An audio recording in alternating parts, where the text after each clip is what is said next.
તો જુઓ આપણી ભાખરી મોટી ઉંમરના તેમજ દાંતની તકલીફવાળા અને બહારગામ કે નાસ્તામાં કે લઈ જવાવાળા માટે એકદમ પોચી ભાખરી બનીને તૈયાર થઈ ગઈ છે। તો તમે પણ જરૂરથી બનાવજો, જો આવી રીતના ફટાફટ તૂટી જશે અને ખાવાની પણ મજા આવશે। જો આજે આપણે બનાવીશું ભાખરી। ભાખરી એવી બનાવવાની છે કે જે પોચી હોય।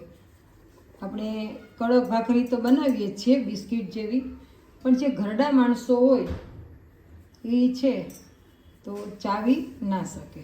તો આજે આપણે પોચી ભાખરી બનાવવાના છીએ। તો પોચી ભાખરી માટે મેં છે ને ઝીણો ઘઉંનો લોટ લીધો છે, એટલે જે આપણે ભાખરીનો દળાવીએ કરકરો એવો લોટ લેવાનો નથી અને ઝીણો લોટ લેવાનો છે। હવે આપણે આ ભાખરીનું માપ લેવું હોય તો કેવી રીતે લેવું, તો કે 1 2 3 4 5 6 7 8 અને 9, આ 9 ભાખરી થશે। તો હવે આપણે એમાં સ્વાદ અનુસાર એટલે કે થોડું નમક નાખશું અને તેલનું મોણ દેશું આપણે તેમાં। મેં અહીં 3 પાવરા તેલ લીધું છે અને પછી તેને આપણે સારી રીતે મિક્સ કરી લેશું। લોટની સાથે નમક અને તેલ મિક્સ થઈ જાય એટલે આપણે મુઠ્ઠી પડતું મોણ થઈ જાય પછી પાણી નાખીને લોટ બાંધશું। આ ઘઉંનો લોટ ઝીણો હોય ને એટલે ભાખરીનો લોટ છે ને એ કઠણ બાંધવાનો। જુઓ આપણે મુઠ્ઠી પડતું મોણ થઈ ગયું છે અને હવે આપણે તેમાં ધીમે ધીમે કરી અને થોડું થોડું કરતાં પાણી ઉમેરીશું અને પાણી ઉમેરતા જશું અને લોટ ભેગો કરતા જશું।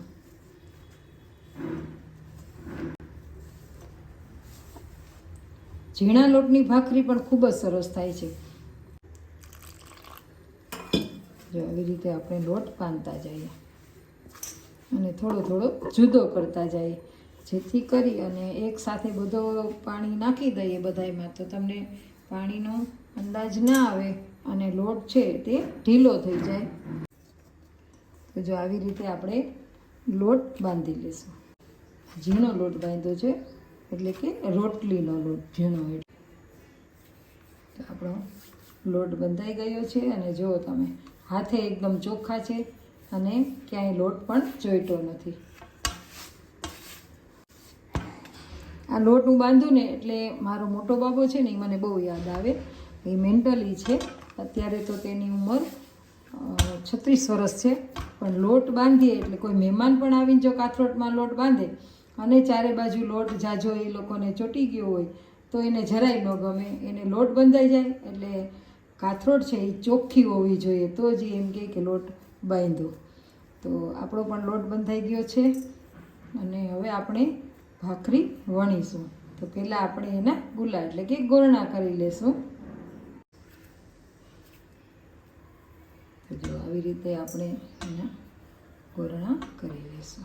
તો હવે આપણે એક ગોરણું લેશું એટલે કે લુઓ લેશું અને એ લુવાને આપણે આવી રીતના વણી અને પછી એને ઊંધું વાળી લેશું।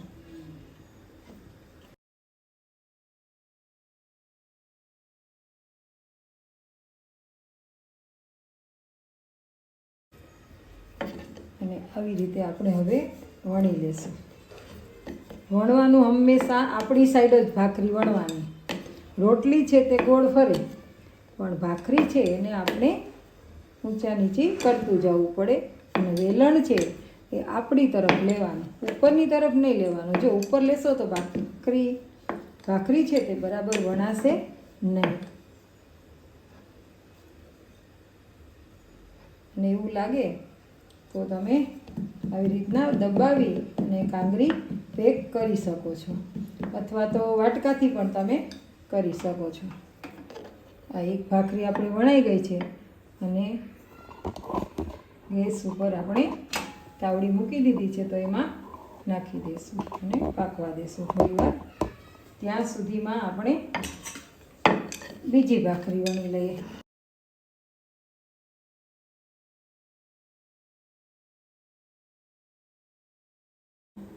હું બંને ગેસ ઉપર લોઢી મૂકી અને પછી જ ભાખરી કરું છું, એટલે બંને ગેસમાં ફટાફટ ભાખરી થઈ જાય છે. આપણે ભાખરીનું પડ ઉથલાવી લીધું છે અને ધીમા તાપે એને પાકવા દેવાની છે. અને જો તમારે આવી રીતના તમને એમ થાય કે મારે ફાટી જાય છે, તો તમે એમાં આવી રીતના કાંઠાવાળું મૂકી અને ચારે બાજુથી ભાખરીને આવી રીતના લઈ શકો છો.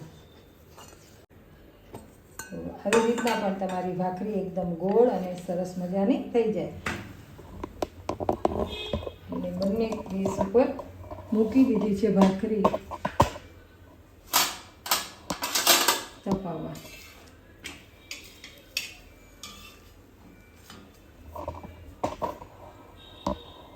તો જો આમાં આપણી ભાખરી છે એ ધીમે ધીમે થાય છે.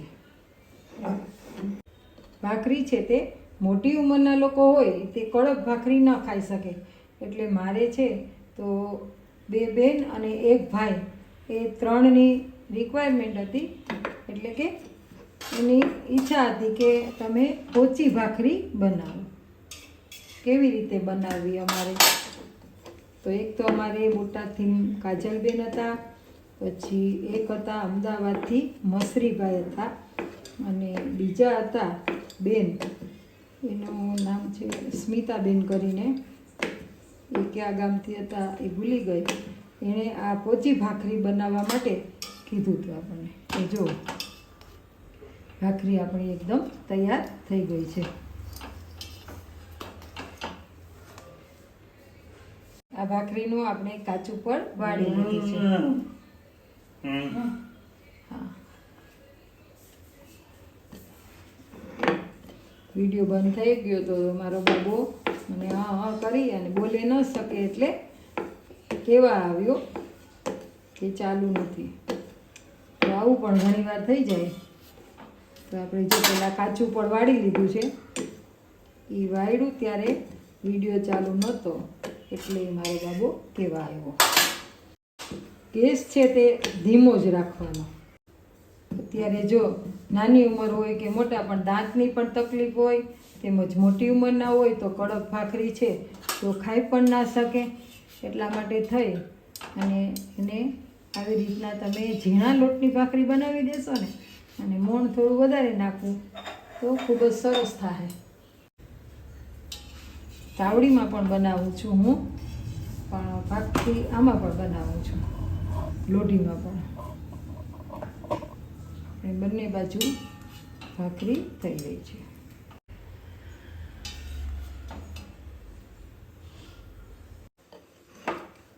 આ ભાખરી તમે રાતે બનાવી હોય અથવા તો સવારે બનાવીને ટિફિનમાં લઈ ગયા હોય ને, તો આ ભાખરી કડક ન થઈ જાય સવારે ખાવામાં.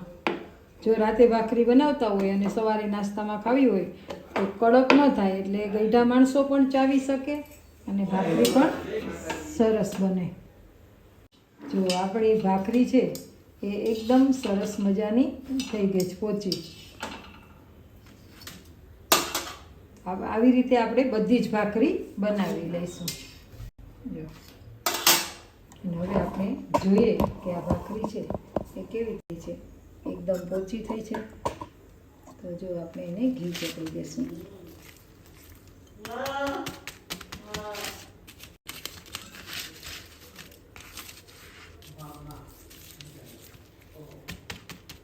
ગેસ હંમેશા ધીમો રાખવો.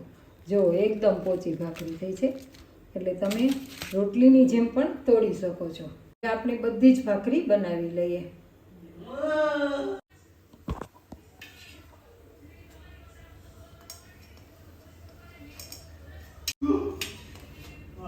આ ભાખરી તમે ચોક્કસ બનાવજો. અમે તો પહેલાં ઝીણા લોટની જ ભાખરી બનાવતા અને ખૂબ ખાવાની મજા આવતી, પણ ધીમા તાપે ચોળવવી પડે, નહીંતર અંદર કાચી રહી જાય.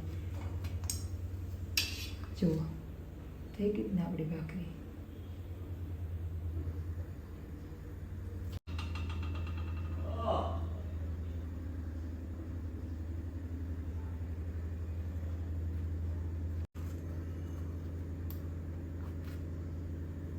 તો જુઓ આપણી ભાખરી મોટી ઉંમરના તેમજ દાંતની તકલીફવાળા અને બહારગામ કે નાસ્તામાં કે લઈ જવાવાળા માટે એકદમ પોચી ભાખરી બનીને તૈયાર થઈ ગઈ છે. તો તમે પણ જરૂરથી બનાવજો. જો આવી રીતના ફટાફટ તૂટી જશે અને ખાવાની પણ મજા આવશે. તમે અને રોટલીની જેમ તમે બટકાની રીતે પણ ખાઈ શકશો. તો જો જાડો લોટ હોય ને તો કડક ભાખરી બને, માટે જો ઝીણા લોટની ભાખરી તમે એકદમ ધીમા તાપે ચડવવાની, એટલે આપની ભાખરી ચોક્કસ સારી બનશે. અને જેણે મને કીધું છે કે આ બનાવવાની, તો તેમનો પણ આભાર કે મને પણ જાણ થઈ. મેં ભાખરી તો બનાવી હતી પણ જાડા લોટની. અને હવે પછી કોઈની કાંઈ પણ રિક્વાયરમેન્ટ હોય કે આ વાનગી બનાવો તો ચોક્કસથી જણાવજો, હું બનાવીશ. અને વિડીયો પસંદ આવ્યો હોય તો વિડીયોને લાઈક કરજો, શેર કરજો. અને જો મારી ચેનલ આપને પસંદ પડી હોય ને તો ચેનલને સબસ્ક્રાઈબ કરી દેજો. આવજો, ફરી મળીશું રેસીપી સાથે.